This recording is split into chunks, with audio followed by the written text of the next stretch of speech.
जब भक्त की पुकार पर आई माँ वैष्णो देवी, माँ वैष्णो देवी माँ कहती हैं, जो भी भक्त सच्चे मन और श्रद्धा से इस कथा को सुनते हैं उसकी मनोकामना अवश्य पूरी करूंगी।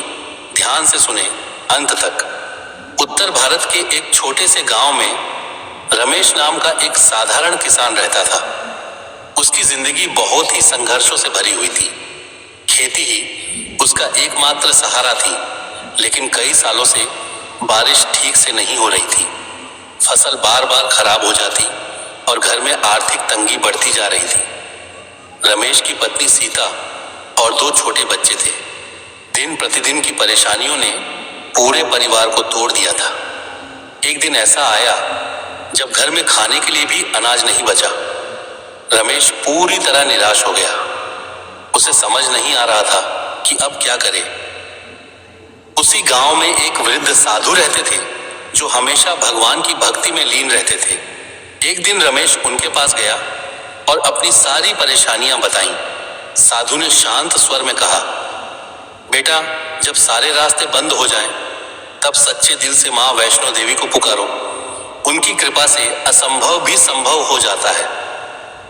रमेश ने पहली बार इतनी गहराई से इस बात को महसूस किया। उसी रात उसने मन से माता को पुकारा। उसने हाथ जोड़कर कहा, माँ, अगर आप सच में हैं तो मेरी मदद करो, मैं हार चुका हूं। उस दिन के बाद से रमेश रोज सुबह और शाम माता का नाम जपने लगा, जय माता दी। उसके मन में एक अजीब सा विश्वास जाग गया था। भले ही हालात वैसे ही थे, लेकिन उसके अंदर उम्मीद की एक नई किरण जग चुकी थी। कुछ दिनों बाद एक चमत्कार हुआ। गांव में अचानक एक व्यापारी आया जो अच्छी जमीन की तलाश में था। उसने रमेश की जमीन देखी और उसे पसंद आ गई। उसने रमेश को बहुत अच्छी कीमत पर जमीन खरीदने का प्रस्ताव दिया। पहले तो रमेश को विश्वास नहीं हुआ, लेकिन जब सौदा पक्का हुआ तो उसके हाथ में इतने पैसे आ गए कि वह अपने परिवार की सभी जरूरतें पूरी कर सकता था। उसने तुरंत अपने बच्चों की पढ़ाई शुरू करवाई और घर की हालत सुधारने में लग गया। लेकिन कहानी यहीं खत्म नहीं होती। एक रात रमेश को सपना आया। उसने देखा कि एक दिव्य प्रकाश उसके सामने प्रकट हुआ और उसमें माँ वैष्णो देवी का स्वरूप दिखाई दिया।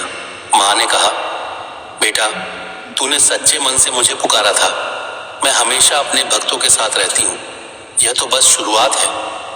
रमेश नींद से जागा तो उसकी आंखों में आंसू थे, लेकिन ये आंसू खुशी के थे।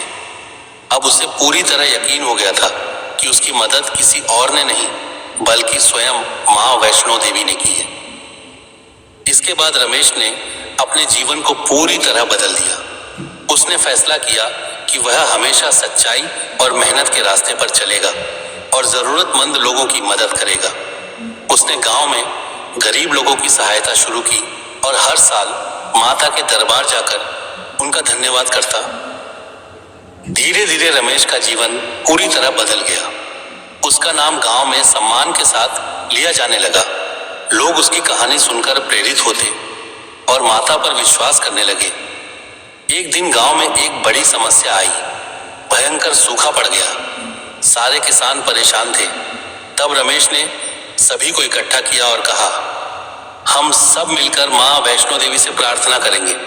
अगर हमारा विश्वास सच्चा होगा तो माँ जरूर हमारी मदद करेंगी। सभी गांव वाले मंदिर में इकट्ठा हुए और पूरे दिल से माता का नाम जपने लगे। कुछ ही दिनों बाद आसमान में बादल छा गए और जोरदार बारिश हुई। सूखे से जूझ रहे गांव को राहत मिल गई। इस घटना ने पूरे गांव की सोच बदल दी। अब हर कोई समझ चुका था कि सच्चे मन से की गई पुकार कभी खाली नहीं जाती। रमेश अक्सर कहा करता था, माँ वैष्णो देवी हमारे पास तभी आती हैं जब हमारी पुकार दिल से निकलती है। दिखावे की भक्ति नहीं, सच्ची श्रद्धा ही उन्हें प्रसन्न करती है। समय के साथ रमेश की कहानी दूर दूर तक फैल गई। लोग उसे एक प्रेरणा के रूप में देखने लगे, लेकिन रमेश हमेशा विनम्र रहा।